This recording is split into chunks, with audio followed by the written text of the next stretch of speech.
चलिए हमारे एक्सपर्ट से शुरू करते हैं उनके ओपनिंग ट्रेड्स लेना। और आशीष जी, सबसे पहले आपसे समझना चाहेंगे, मार्केट्स तो कमज़ोर खुले ही हैं और थोड़ी सी कमज़ोरी गहरा रही है, ऐसे में कौन से स्टॉक्स हैं आपके रेडार पे? नहीं, बिल्कुल। देखिए, मार्केट थोड़ा सा मेरे हिसाब से एक कंसोलिडेशन फेज में रहेगा और जब तक हम 23,400 के ऊपर डिसाइसिवली नहीं जाते तब तक ये मुझे लगता है कि रेंज कहीं ना कहीं बाजार की बन गई है। 23,000 से 23,400 में ब्रॉडली बाजार घूमता हुआ नजर आएगा।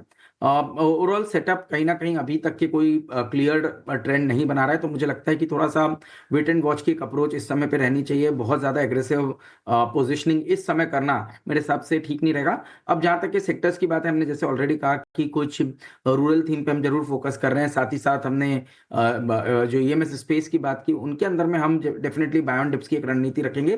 तो इस समय पे मैं समझता हूं कि एक वेट एंड वॉच की अप्रोच फ्रॉम एटलीस्ट एक short to medium term trade को प्ले करने के लिए इस समय एक वेट एंड वॉच की अप्रोच मैं समझता हूँ मेंटेन रहनी चाहिए। और तो वेट एंड वॉच करने पर आशीष जी, कोई नए स्टॉक्स नहीं है जहां पर फिलहाल आपको ट्रेड करना है? अभी आप थोड़ा सा अवॉइड ही करेंगे?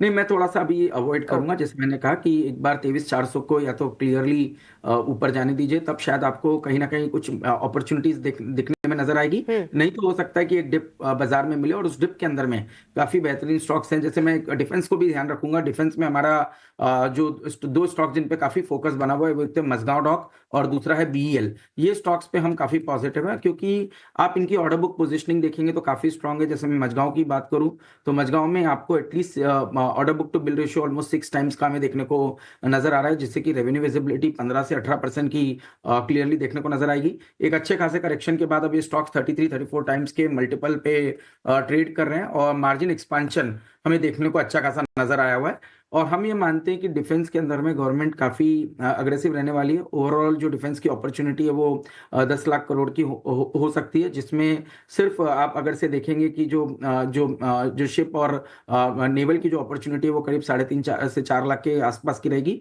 तो मझगांव डॉक उसका एक क्लियर बेनिफिशियरी रह सकता है। यहाँ पर पे मैं समझता हूँ कि आपको जो सपोर्ट बन रहा है वो 2150 पे बहुत बढ़िया लॉन्ग टर्म सपोर्ट बन रहा है। और ये स्टॉक थोड़ा सा, इसको अगर से आप एक्यूमुलेट की जैसे पोजीशंस बनाते हैं, तो मैं समझता हूँ 2800 से 3000 तक की पोजीशनिंग मझगांव डॉक के स्टॉक में आने वाले समय में होती हुई नजर आ सकती है। As a disclosure, Mazagon dock हमारे पोर्टफोलियो एपेक्स पीएमएस में बना हुआ है।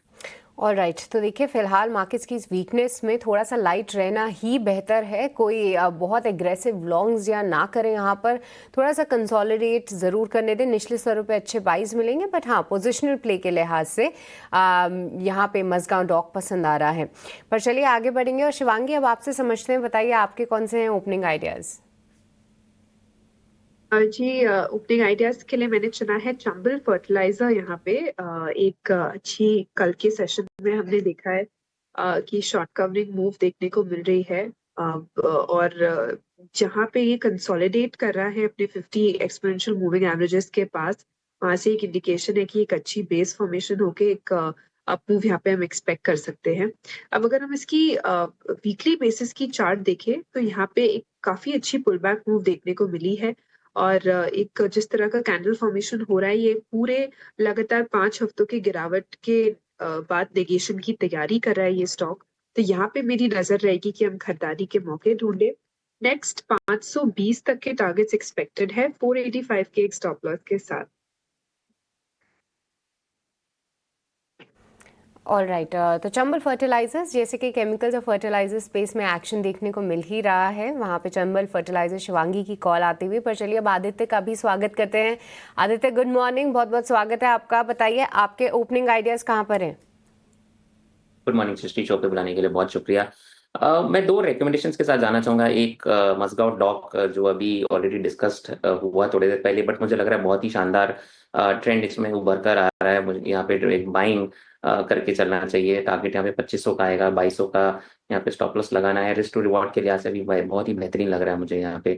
तो मझगांव डॉक पे खरीदारी करना चाहिए। दूसरा है सिटी यूनियन बैंक। ये एक दूसरा स्टॉक है जो मुझे बहुत ही बेहतरीन लग रहा है सृष्टि। और इसमें बुलिश हार्मोनिक पैटर्न्स बने हैं और एक अपना करेक्टिव वेव कंप्लीट करके स्टॉक एक वापस अप मूव की तरफ मूव कर रहा है। तो करंट लेवल्स पे खरीदारी की सलाह। 182 182 का टारगेट, 166 का स्टॉप लॉस।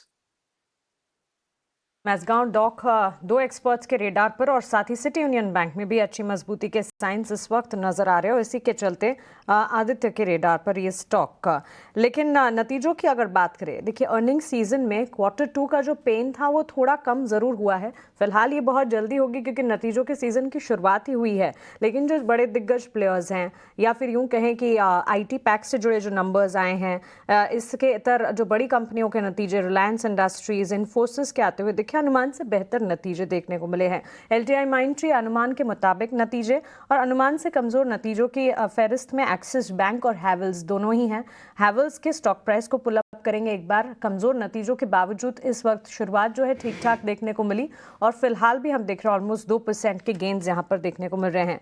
कंपनी के नतीजों की अगर बात करें आदित्य, वैसे रेवेन्यू के फ्रंट पर ही सालाना आधार पर करीब 10 से 11% की मजबूती है। इसके अलावा मार्जिन और प्रॉफिट में हिट जरूर देखने को मिला है। हैवेल्स 1578 के लेवल्स पर मजबूती के साइंस दिखा रहा है। इस वक्त आपकी राय क्या होगी? एक ट्रेडिंग बैच जरूर है मानसी यहाँ पे। Good morning.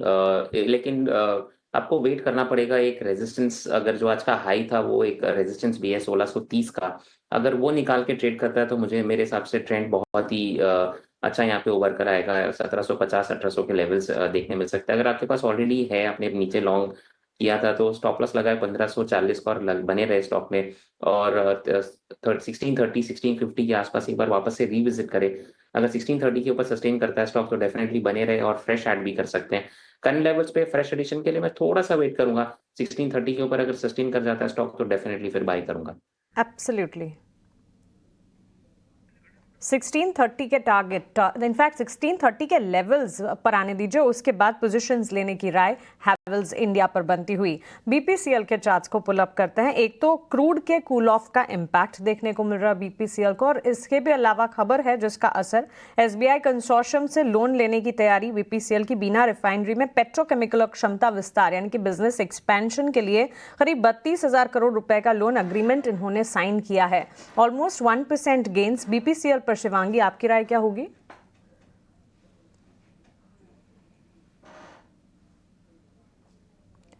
शिवांगी, BPCL। जी, BPCL की अगर हम बात करें यहाँ पे तो हम देख रहे हैं कि एक अच्छा एक्शन जरूर इस सेक्टर में बनते हुए दिखा था। एक थोड़ी पुल बैक मूव जरूर थी, बट अगेन हायर जोन्स पे रिजेक्शन देखने को मिला है और ये कहीं ना कहीं वीकली बेसिस पे अपने कंसोलिडेटिव बैंड को नहीं निकाल पा रहा है। मंथ ऑन मंथ बेसिस में भी पिछले 4 महीनों से लोअर टॉप लोअर बॉटम बने हैं।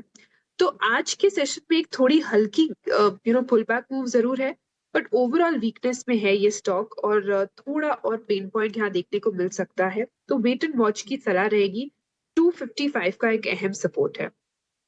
फिलहाल इसे वॉच लिस्ट में रखें। 255 के लेवल सपोर्ट के तौर पर कामकाज करेंगे। इस वक्त बाजार में गिरावट के साथ शुरुआत जरूर हुई थी, लेकिन रिकवरी अटेम्प्ट करने की कोशिश करता हुआ market mid cap small cap में रिकवरी ऑलमोस्ट 250 पॉइंट्स की नजर आ रही है।